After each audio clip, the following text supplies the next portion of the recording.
अस्सलाम वालेकुम। तो आज हमारा लेक्चर नंबर 4 है जिसमें एल्गोरिथम्स एंड फ्लो चार्ट्स को हम देखेंगे। पिछले लेक्चर में मैंने आपको आ, बताया था प्रॉब्लम सॉल्विंग स्किल्स का और लॉजिक बिल्डिंग कैसे अच्छी करनी है। लेकिन इन लेक्चर्स का बेसिक मकसद है तो थ्योरी ही, लेकिन ये थ्योरेटिकल पार्ट बहुत इंपॉर्टेंट है आपके लिए।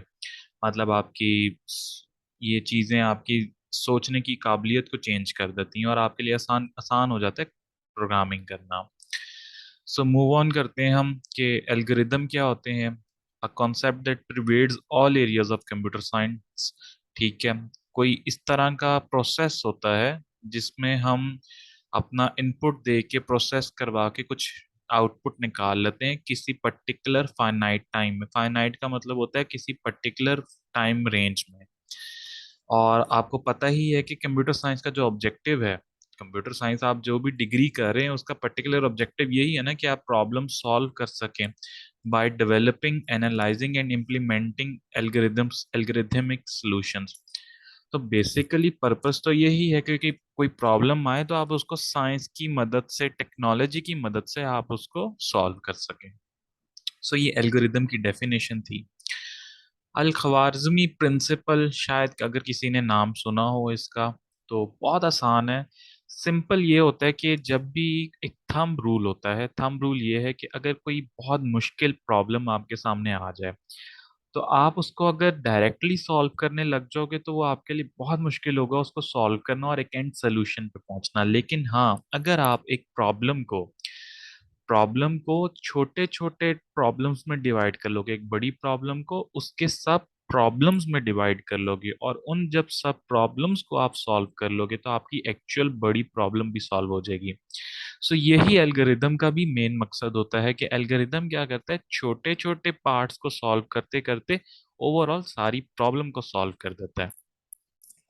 सो ये डिवाइड एंड कॉन्कर रूल हम कहते हैं इसमें। ये देखिए, हार्ड प्रॉब्लम आपके पास आई है एक, ठीक है, उसके बाद आपने उसको एक इजी प्रॉब्लम में कर लिया, एक हार्ड उसका एक पार्ट बना लिया और एक इजी सब प्रॉब्लम बना लिया। आपने हार्ड पार्ट था उसको फिर दोबारा से ब्रेक डाउन कर लिया।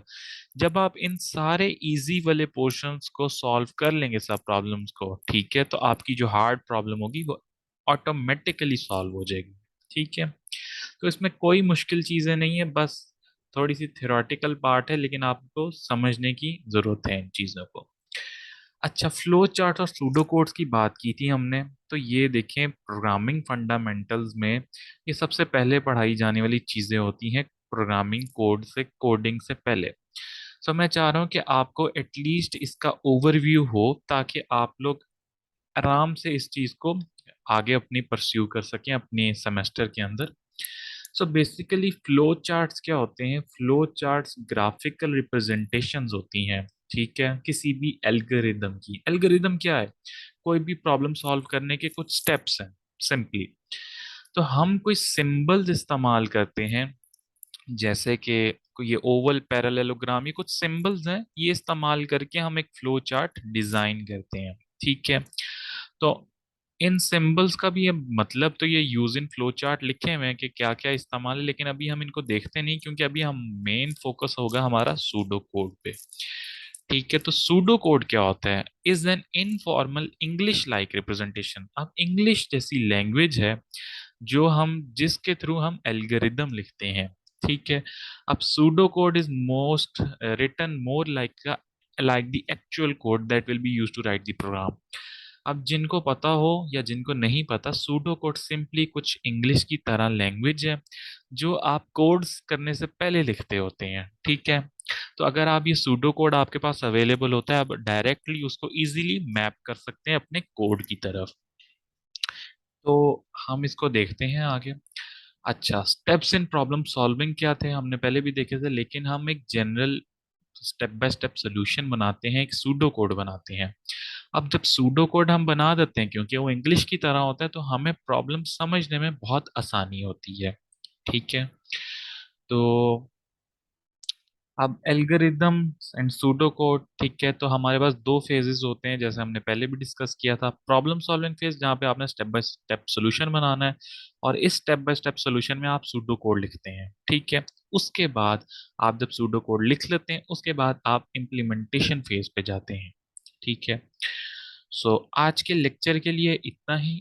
मैं एक नेक्स्ट वीडियो अपलोड करूंगा, उसमें मैं आपको सूडो कोड के बारे में बताऊंगा कि सूडो कोड एक्चुअली है क्या, उसका सेंट उसको लिखते कैसे हैं। बहुत आसान है, मतलब कोई लेमैन, जिसको नॉलेज भी नहीं, उसको भी इजीली समझ आ जाएगा, और मैं अच्छे से समझाऊंगा ताकि आप लोग को ज्यादा से ज्यादा उसकी समझ आए। तो इस वीडियो को ध्यान से देखें ताकि आप लोग के कॉन्सेप्ट्स क्लियर हो। थियोरेटिकल कॉन्सेप्ट्स क्लियर होना बहुत लाजमी है प्रोग्रामिंग फंडामेंटल्स के कोर्स में। किसी भी प्रोग्रामिंग लैंग्वेज को पढ़ने से पहले उसके थियोरेटिकल कॉन्सेप्ट्स आपको पता होने चाहिए। तो आप ये बड़े वीडियो जरूर देखिएगा। Thank you so much.